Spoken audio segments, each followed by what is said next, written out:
Hey folks, everything new under the sun. This is the Campaign for Nuclear Disarmament, nuclear timeline. And it goes through the events starting basically in 1945, and this was the first nuclear weapon used and in the Second World War, as it was coming to an end nonetheless. And the idea was that it was, going to limit the number of casualties simply because you're going to make Japan think twice before they do anything else. Well, it goes through, 1945, and it scrolls through various treaties, first atomic bombs, not the treaties yet, first atomic bombs there. NATO was formed in 1949. And then you see these treaties, Warsaw Pact formed, Soviet Union announces hydrogen bomb. Let's see. It goes on. France conducts its first nuclear test in Algeria. First nuclear submarine in 1961. 1964, China conducts its first atomic bomb test. Again, scrolling through as you go on here, they start to looking for ways to limit the number of nuclear weapons. 1979, NATO announces that 572 U.S. cruise and perishing missiles will be based in Europe. 1980s, the Cold War at its height, the number of nuclear weapons in the world reaches its highest ever levels. It was revealed that Israel may have up to 200 nuclear weapons stockpiled. Now that's interesting in today's today's news happening and the situation there. Could they indeed have 200 nuclear weapons stockpiled? It goes on though. Let's see. People protest in 1982 about nuclear weapons, protests against them. More protest. 89, the fall of the Berlin Wall and the end to the Cold War. So this is where kind of all the bombs and the technology was being worked on. And then they start signing agreements. So START 1 was in 1991 here. United States and Soviet Union signed the START 1 Treaty, Strategic Arms Reduction Treaty. And then in 93, there was another START treaty signed, START 2. And it continues on. In 1996, the United Nations adopts comprehensive test ban treaty. So now they're banning the testing of nuclear warheads, nuclear weapons. And then in 1998, India, Pakistan, nuclear powers, they are testing nuclear weapons underground. It goes on. Russia in 2000 ratifies the test ban treaty, nuclear test ban treaty. So they were going along with it at that point in time. Early 2000, or June 2000, United States Bill Clinton and Russian President Putin reached an early warning agreement during a Moscow summit. So tensions are, cooling off at the end of the Cold War. And people aren't so concerned anymore. Lots of international treaties to abolish nuclear weapons, that sort of thing. 2021, that was 2017.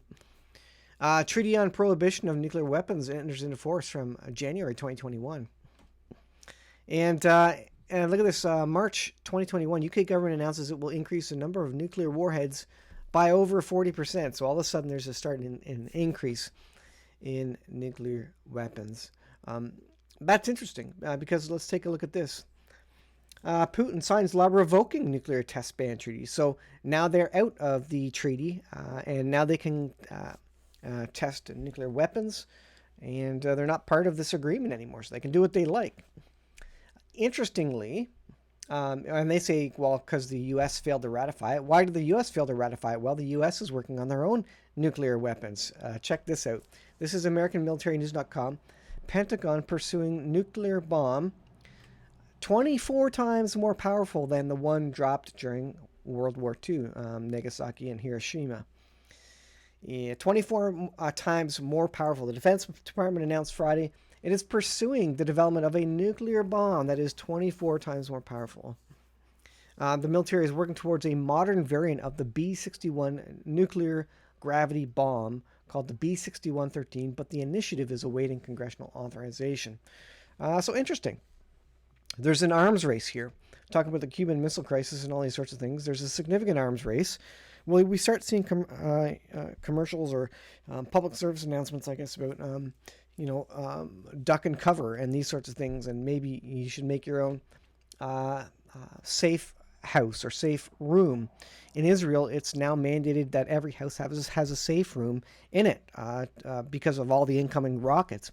And now we know from the October 7th massacre that a lot of times the safe rooms worked, other times they didn't, because now they weren't just rockets and shrapnel flying, but actually people coming in and trying to, take you out, delete you effectively.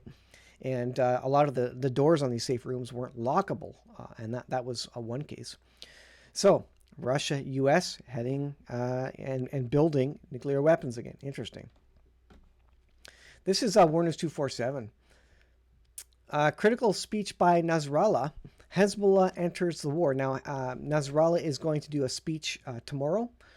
There's videos in this particular article about this, but the suggestion is that they will be heading to, there's going to be a speech. Where is it? I don't know where it is here. Hezbollah announced that it fired rockets, artillery shells, kamikaze drones, and anti-tank missiles against at least 19 Israeli military positions, including Al-Marj, Al-Malikiya, Jal Dawar, and so on. I'm not going to pronounce them all. This action by Hezbollah is considered a prelude to developments in view of the speech of its leader, Nasrallah, which is tomorrow, Friday, which is soon because it's nighttime there, obviously. Hezbollah may enter into a full-scale conflict with Israel this Friday, November 3rd, says this article from War News 247. Buckle up, everybody. Yemen declared war. Is Hezbollah going to declare war? If all the proxies of Iran declare war, is Iran going to declare war? Will Israel go and attempt to cut the head off the snake by going after Iran? Now you can see how Isaiah 17 may come to fruition, the destruction of Damascus with all the proxy fighters and weaponry there. Absolutely incredible stuff. New York Times says Hezbollah will fully join war against Israel under this condition. And the condition was that Hamas would be on its last legs. Now in Gaza, Israel has cut Gaza in half now. They've surrounded the city of Gaza. I think Hamas is on its last legs. Hezbollah will have no choice at this point but to go in and intervene, at least distract and open up another front, maybe to relieve pressure from Hamas. I think this is inevitable right now. I don't see how this goes backwards at this point. Israel isn't stopping at this point. The world community is turning against Israel. They're saying, you know what, it's too much. You're only allowed to do tit for tat, and whatever it may be. And that's a biblical thing. This is what happened. This is what the Bible describes as happening in the last days. All the world turns against Israel. And what has happened through Israel's history? Well, all the neighbors hate Israel. So this is nothing new. Nothing new under the sun, S-U-N, as the scriptures predict. I will end with this. Israeli army, this is ZeroHedge.com. Israeli army forms settler militias for remote communities. I suggest that you think about this idea, and this is a good reason why you keep good relations with your neighbors, your immediate neighbors. Are they like-minded? Do they have similar capabilities or different capabilities that maybe you don't have? Whether it comes to food storage, food preparation, planting, growing, or providing some skill or ability, welding, plumbing, mechanics, that sort of thing, and also defense.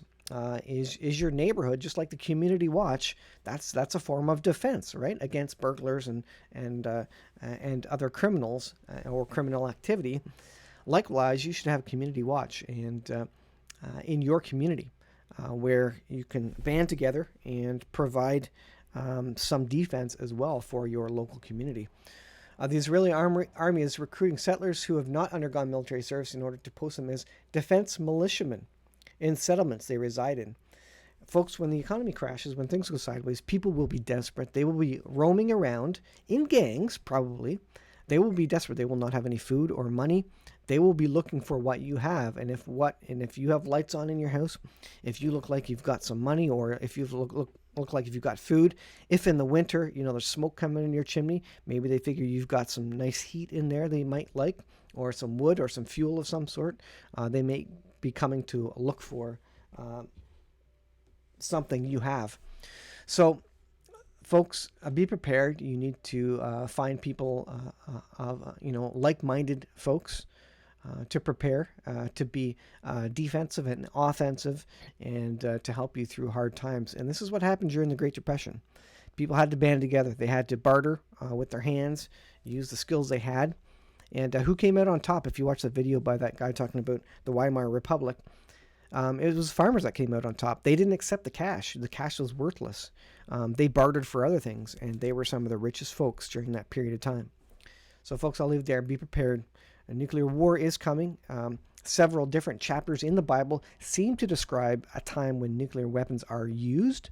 And I have a video series, Zechariah being one of the chapters, and you can agree or disagree on that. But it does seem many scriptures in passages in Scripture seem to indicate the use of that. So is that what happens and nuclear weapons are dropped? Millions of people around the world are deleted. And is this when the world cries, peace, peace, we need a leader, we will accept anybody for peace?